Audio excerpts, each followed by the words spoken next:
सुनाई पाठ 3 सुकुल लक्ष्मीप्रसाद देवकोटा। मलाई एक दिन टेबुल र मेचको चिच्चाहटले बगैँचामा गएर एउटा सुकुल ओछ्याएर बस्न मन लाग्यो। कोठाभन्दा बगैँचामा मनुष्य प्रकृतिको नजिक भए जस्तो हुन्छ। हरियो रङको समीपमा उसलाई 20औं शताब्दी छाडेर चटाईको भर्खर आविष्कार भइरहेको युगको दार्शनिक बनेर जाईको बोट्ने र घोरिरहे झैँ लाग्छ। मलाई त्यसबेला सच्चा नेपाली भए झैँ लाग्यो। मेच र टेबुलको अत्याचार छुटेको बेलामा मैले याद पाएँ कि पहिले प्राकृतिक अवस्थामा मानव जाति 2 खुट्टा झुन्ड्याएर बनकर जस्तो गरी बस्दो रहेछ।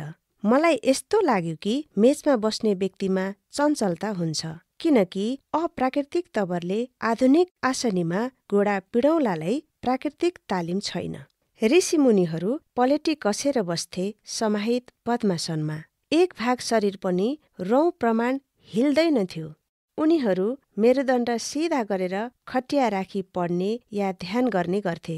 तर मेच विराजमान भलाद्मीका कि त खुट्टा हल्लिन्छन् कि पिङ खेल्छन्। टेबुलको र मेचको बीचमा कुच्रिएका अङ्ग ठिङ्गुरामा हाले जस्तो हुन्छन्। अभागी आधुनिकताको कैदीलाई कहिले यता हिल्न मन लाग्छ, कहिले उता।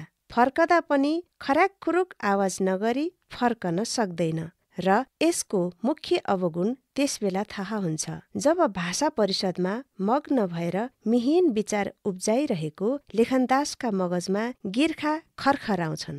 फेरि टेबुलले या डेस्कले मान्छेको शिर घोप्ट्याउँछ र छातीको भरले लेख्न लगाउँछ। तर खटिया कति प्राकृतिक छ उसले बुझ्दछ जसले प्रयोग गर्यो। आजकालका ठिटासँग खाली घन्टौँसम्म बहस गर्नु उनीहरू बुझ्दैनन्। टेबुल मेचको भक्तले भन्छ, हामी पनि त के अप्राकृतिक छौँ। कति सजिलोसँग उच्च आसनमा बसेर रवाफिलो तवरले लेखपढ गर्छौँ, मानौ सिंहासन छ। सुकुल लेखकका मगजबाट के फुर्ती र रवाफ निस्कन सक्ला।